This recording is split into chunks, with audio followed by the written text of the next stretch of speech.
people taking out their body parts and leaving them in the apartments of people who had been to hospital to be treated for something to do with that body part. They don't, it's a long time before they find the actual body. It's just that these horrible things keep cropping up all over Satu Mare. And so she begins by describing these eyes which had been plucked out.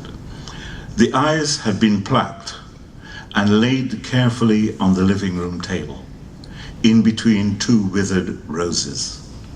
For the home of a pensioner in central Satu Mare, the two-room apartment was neater and cleaner than the investigators had expected. In fact, everything was in perfect order.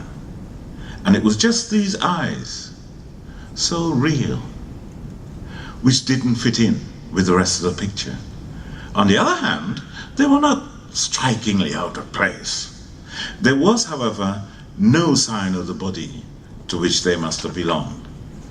Chief Inspector Janot Constantine, also known as Miela because of his sweet voice, had been among the first on the scene. There was nothing there that was horrible enough to upset his stomach, and although he did not get too many murders in Satu Mare, it was clear that he had to begin somewhere. As it happened, a case like this couldn't hurt, now that he was about to draw his pension. This was his chance to show the world that he was capable of running this type of inquiry, and this might just be his moment of glory. Miela was a little man, the kind for whom you wouldn't give 2 coins in small change.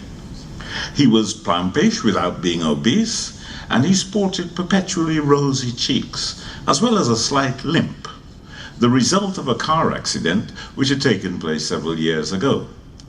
He liked to say that the accident was during a car chase, like one in the action movies. In fact, he'd had to make up his own story, because he really hadn't experienced anything close to spectacular during the entire course of his career. He was, therefore, creating his own spectacle and writing his own script. Miela looked dejectedly at the orbs. Nice of the criminal to have left them there. There was also a short note which caused Miela the maximum irritation, because it used the oldest cliché in the book: letters cut from the newspapers. Romanian criminals, Miela thought, were decidedly not the smartest in the world, but he was not going to be fussy.